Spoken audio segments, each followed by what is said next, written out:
Aa, burada var bakın arkadaşlar. Burada bir çadır kurmuşlar. Girelim içeri, fiyatlara bir bakalım. Normal bir eğlence gemisi. Restoran herhalde bu. Şurada fiyatlar var Eray kardeşim. Ya bir fiyatlara bakalım. Happy Hour saatleri var. Bira fiyatları. İyiymiş ha. 50'lik 165 lira. Yazın 120 idi. Harbi. Karaköy'e gelin, Fransız geçidine. Burada sıkılmazsınız. Çok güzel vakit geçirirsiniz. Hoş sandım bir.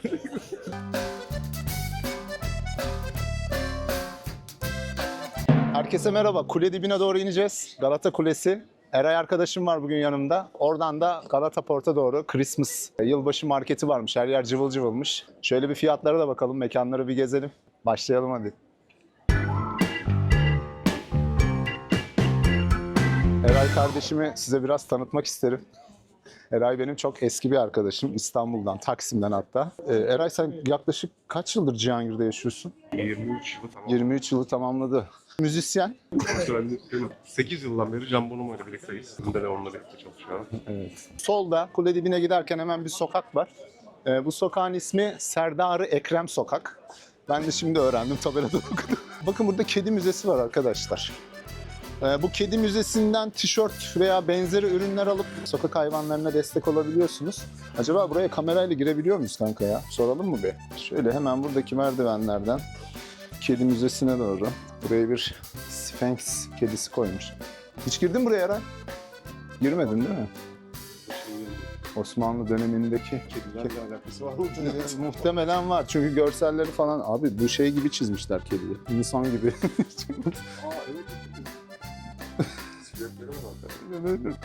Şey karakter katmışlar muhtemelen.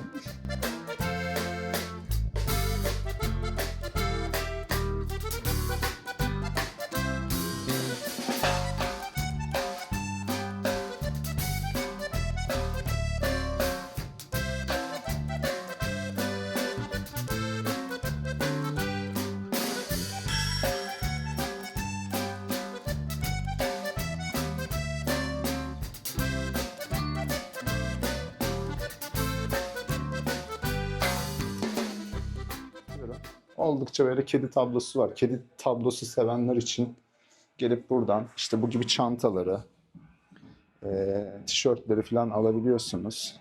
Burada tişörtler var. Ben buradan birkaç tane tişört almıştım. Çok da güzel. Böyle rengarenk tişörtleri. Bunlar pamuk bu arada. Yani sentetik değil. Tişört fiyatlarını şuradan göstereyim size. Aha. Bakın kedilerin oynaması için böyle alanlar yapmışlar. Çok güzel değil mi arkadaşlar? Bakın. Burada kafe bölümü de var. Burada soyunma kabini var. Merhaba. Güzellik. Bakın oldukça derli toplu, temiz. Aa bak.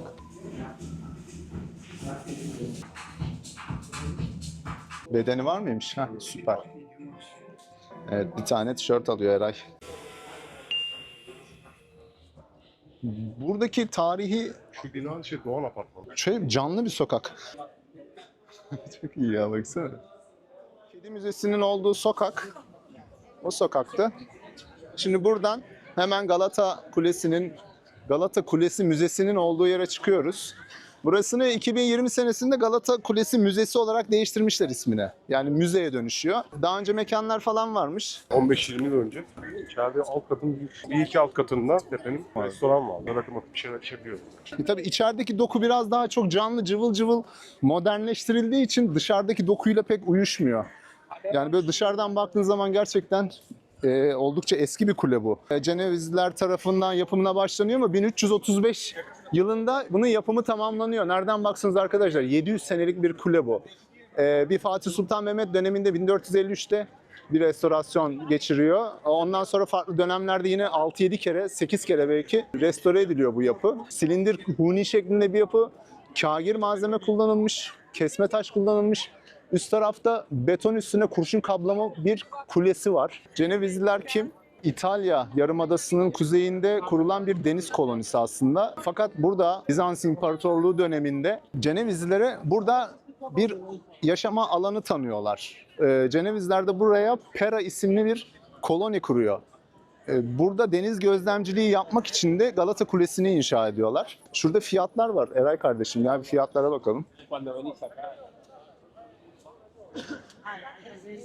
30 euro, 63 euro. 30 euro ya. Müze kart geçerlidir. Burada da saatler var arkadaşlar. Bakın bu saatlere bakabilirsiniz. Ben yine Galata Kulesi'nin içinden görüntüleri arka plana koyuyorum. Hani içeri girmeyeceğiz bugün çünkü çok sıra var. Burada bu bölgede oldukça turist görmeniz de mümkün. Bakın burada bilet satış yeri hemen burası zaten. Bu tarihi tramvayın içine yapmışlar. Kuyruğu da görüyorsunuz. Bir de daha girişte kuyruk var bakın arkadaşlar. Şuradan başlıyor kuyruk. Böyle gidiyor. O bizim çok vaktimizi alır. Sensus o 11 akşam gece 11'de kapanan, erken kapanan bir yer. İçeride de oldukça böyle şarap çeşidi bulabileceğiniz, mutfağına da güvendiğiniz bir yer burası. Gelip burada çok keyifli vakit geçirebilirsiniz. Reklam değildir. İşte biz buranın güzel sokaklarından şöyle aşağıya Karaköy'e, Galata Port'a doğru yürüyüp oradaki Christmas marketlerini bir gezelim. Cıvıl cıvılmış ortalık. Devam ediyoruz. Evet bakın Galata Kulesi'ne girilen yer. Burada sıra var oldukça fazla. Arkadaşlar burada şöyle bir yer buldum ben. Ayak masajı vesaire. Burası Kadıköy'de de ilk şubesi olan bir aile işletmesi. Tavsiye ederim. Şimdi arkadaşla karşılaşınca da. İsim neydi? Metin benim adım. Metin kardeşimi burada bulursanız takip ediyor musun? Ediyorum. Sağ olasın. Hangi videoyu izlemiştin? Sırbistan turu videosunu He, izledim. Belgrad. Aynen. Eyvallah. Önümüzdeki ay gideceğim oraya. Onun için mihenk olarak izledim. İşte Her şeyi bulursun zaten. Aynen öyle. Belgrad güzel bir yer. Tavsiye ederim. Videoyu sağ üst kişiye bırakıyorum arkadaşlar. İzlersiniz. İyi. Kolay gelsin. Sağ ol. Sağ olasın. Görüşürüz. Çok yürümüyorsunuz. Birkaç yüz metre sonra buradan Karaköy'e bağlanan bir sokağa iniyorsunuz. Mesela burada İlters fiyatlarına bakın arkadaşlar. Şöyle hızlı hızlı. 200'den aşağı bir şey yok zaten. Ana yemek fiyatları da bunlar. Hani bu bölgeye göre bakabilirsiniz, karşılaştırabilirsiniz. Galata Port'a doğru gideceğiz, sahil tarafından gideceğiz. Normal bir eğlence gemisi. Restoran herhalde bu. Şey var. Bir veren birisi var. This is middle table, down floor, middle window. Middle table, and this is up floor, seaside table. Middle Deniz table, kenarı masası. Middle table, seaside table. 2200 lira. Orta masalar 2000 lira arkadaşlar. Bu büyük sofra. Bir de küçük sofra diye bir şey var. Daha az ürünün olduğu. Deniz kenarı 1600 lira. Kolay gelsin. Sağ ol. Çekmemde bir sakınca yok değil mi? Çekin. Teşekkür ederim. Burada kahvaltı da varmış arkadaşlar. Şöyle. Yine burada ayırmışlar orta masa, deniz kenarı ve büyük camlı masa şeklinde. Terrace is Evet, covered, bu şekilde right? hani bu fiyatlara. Terrace is covered. Şunu da okuyun Yes, lütfen. yes, tamam. Burada farklı turlar da oluyor. Şurada Karekota okuyarak da bilgi alabilirsiniz. Gemi resmi. Şöyle bir fotoğraf alacağım burada.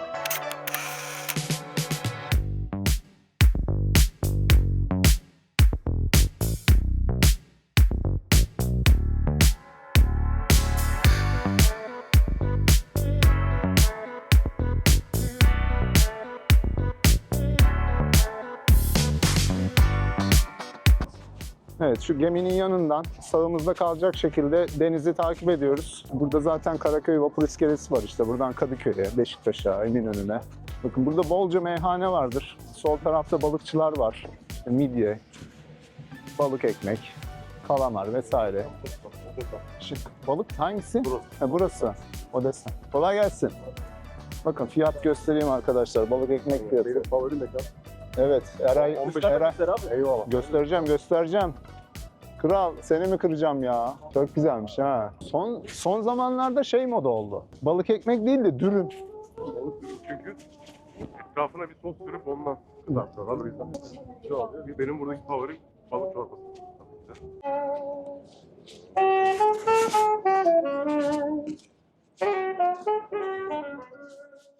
İstanbul'un bazı yerlerinde böyle yılbaşının yaklaştığını daha iyi anlıyorsun. Aynen. O şeyi, geleneği böyle bir çıtır sürdürüyorlar, yansıtıyorlar, süslemeler vesaire.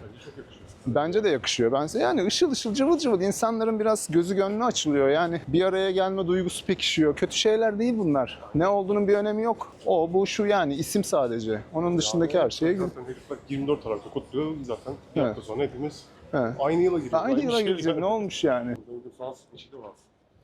Güzel mekanlar vardı işte kafeler falan. Burası Fransız Geçidi arkadaşlar. Buralar önceden böyle değildi. Yani boştu. Çok bakımsızdı.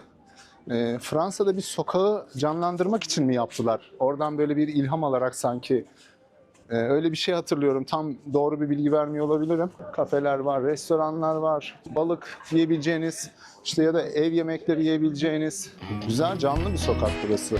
Uzun zamandır da gelmiyorum ha.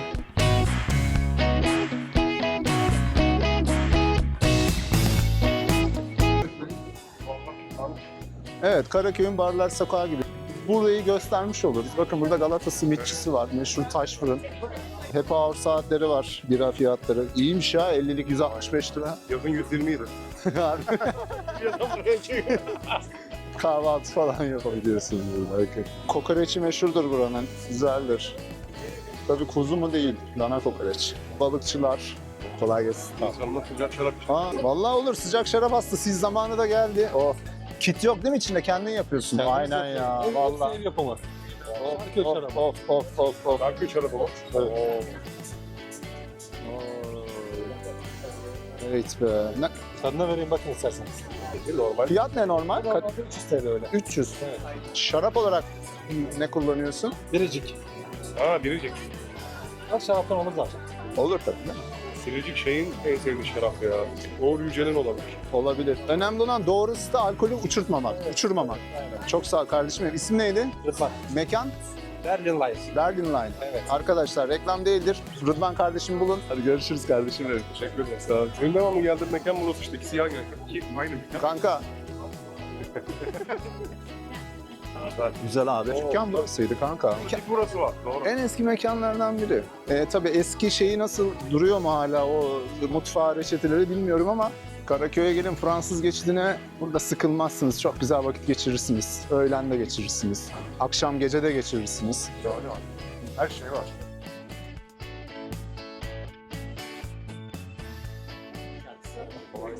Kolay gelsin. Şöyle bir şey de gösterebilirim size. Tabii hemen. Google'a Best Burger in Turkey yazıyoruz. Best Burger in Turkey. Ha, Chuck Burger. Çok güzel. Puan kaç? 4.7. Kaç yorum var? 2200. Çok iyi. İstanbul deneyelim. Tamam. İstanbul'da 4200 ama Türkiye'de 200. Yani şurada çeşitleri de görünce Çok güzel abi. gramajlar falan fazla herhalde. Biraz insanlar 120, 240, 360 ama şöyle bir özellik var. Biz smash yapıyoruz eti. Smash yaptığımızdan dolayı etin gramajı yani medium. Yani Tamam. daha güzel oluyor. İnce et olduğu için. Doğru. Bastığınız için eti. Smash Burger de son zamanlarda moda oldu ama güzel ya. İstanbul'da getiren biziz. Öyle mi? 2000 kaçta açtınız? 2020. 2020. Doğru 2020'de şey yoktu. Baş güzel muhabbet. Can kardeşim bulun size burger konusunda yardımcı olsun. Aynı kanalı takip edin. Özgür Uçakçıoğlu. Özgür Uçakçıoğlu. Görüşmek üzere sağ ol. Burası değil mi Bey? Ha, güzel ürünler falan var. İşte bunlar şey abi tamamen başka yerde bulamayacağın şeyler. Aynen. Antep usulü siftah kebap. Bakın şurada menü fiyatları da var hemen buradan göstereyim size arkadaşlar. Antep mutfağı candır. Dürüm fiyatı kolay gelsin. Ben menü uzatacaktım. Sağ olun. Her zaman Eyvallah kolay gelsin. Sağ ol. Kolay gelsin. hoş geldin. Hoş bulduk. Bakın arkadaşlar bütün ara sokaklara kadar çok güzel mekanlar var burada. Evet buradan yine hemen sahil kenarına bağlanıyoruz. Yani burada aşağıya doğru ineceğiniz bütün sokaklar sahile bağlanıyor zaten arkadaşlar. On Off diye bir mekan vardı. Şurada soldaydı. Bence Türkiye'de herkesin bir oteli olmalı. Kafasını sokabileceği bir otel olmalı. O Mahal Antep. Geçen Vedat Milor'un da gidip çekim yaptığı yer. Orası da Antep mutfağı. Galata Port alanı arkadaşlar burası. Çalışımda çalmış, sahne almıştım. 21 ya da 22. 22 sonra bir de geçen yıl da burada aynı festival yapılmıştı. Tam burada, tam bu kuleye bakın. Bu kuleye bakan. Ve binlerce kişi vardı, inanamamıştım yani. Girişimizi Galata Port'a yapıyoruz. Herhangi bir ücret ödemiyoruz arkadaşlar. Ama burada şimdi Christmas marketi nereye kurdular? İyi burada bak böyle bir şey var. Aa burada var bakın arkadaşlar. Burada bir çadır kurmuşlar. Girelim içeri fiyatlara bir bakalım.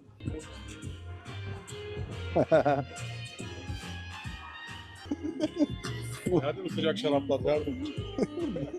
Evet burada kumda kahve. Mumlar da var burada. Evet güzel güzel kokuyor. 300 lira takip edebilirsiniz burada. Evet sıvı sabunlarınız da var. Sabunlarımız da var. Sabunlarımızın çeşitleri de var. Ne düşünüyorsun Eray? Hala sıcak şarap ve En azından bir böyle köfteci almadım. Hep gördüğümüz Christmas marketlerde olan klasik şeyler aslında. Her yerde böyle süslenmiş. Arkadaşlar bayağıdır söylemiyorum. Takip, beğeni, destek olun lütfen. Bakın arkadaşlar az önceki gemi değil mi? Restoran. Şöyle hemen yemeğinizi yiyerek bu gemiyi kullanabilirsiniz. Solda yine restoranlar var burada genelde. Ben şeyi anlamadım. Her yere niye inek koymuşlar? Yani, Yani bu evet, niye ne var? 2026'nın simgesi inek mi? Ya da bu yıl şey mi? Çin takvimine göre. Çin takviminde var mıydı inek ya? Bilmiyorum. İşte sallıyorum o yüzden. Aha. Salt bir. Ha, salt bir, evet. Kolay gelsin. Hoş bulduk. Hemen fiyatlara bakalım. Evet, doğru. Çok değişmemiş ya. Zam yapmamış daha Nusretciğim. Evet, burada yine şöyle güzel bir alana açıldık. Kafeler var. Double Espresso 110 lira, Americano 140 lira. Biraz daha ucuz mesela. 160 lira filan kahveler. 170 lira latte. Geminin sonuna, burnuna ancak geldik ya. Şuna bak. Yani görünmüyor ya. İleride şöyle burnu görün. Hadi gel dönelim popüliste gidelim biz. Güzel ya. Güzel biralar var orada. Evet. Sonuçta oturup 10 tane içmiyoruz yani. Bir iki tane içip Ya kalkıyoruz. yeter aynen. Evet, popüliste mi girelim arkadaşlar? Burası sevdiğimiz bir mekan. Burada güzel biralar vesaire. Hemen fiyatları da göstermek istiyorum size. Bunlar hep el yapımı bira. Evet, tadım falan. Torch şeyde de var. Bomonti'de adada da var. Bomonti'de orada kendileri. Evet. Zaten şu 20'liklerden anlıyoruz olduğunu. Böyle tadım bardaklarda. Evet, evet. İçeri bir göstermek isterim. Kolay gelsin. Bakın şöyle bir dekoru falan göstermek istiyorum arkadaşlar. Burası gelip vakit geçirebileceğiniz bir yer. Tabii şimdi dışarıda bir kış bahçesi olduğu için insanlar içeride çok oturmamış. Biraz sıcak çünkü sıcaklık oranı fazla. Mutfak kısmı var. İleride. Dışarıda oturalım. Bu kadar. Şöyle hafif yarım daire şeklinde bir şık bir mekan. Hoş sanlı bir. Lan oğlum ben biliyorum. Bayağı bira var ha. Şimdi Kirsch Pale Ale. Pale ale. Daha böyle açık renkli değil de koyu renkli biri aslında pale ale. Kolay gelsin. Biz 2 tane 33'lük Kolsch. 33'lük Kolsch. Geldi. Güzel bir bardak. Veda edelim Meray. Edelim. Hepiniz seviyoruz. Görüşürüz. Haftaya görüşürüz. Haftaya... 2 hafta sonra.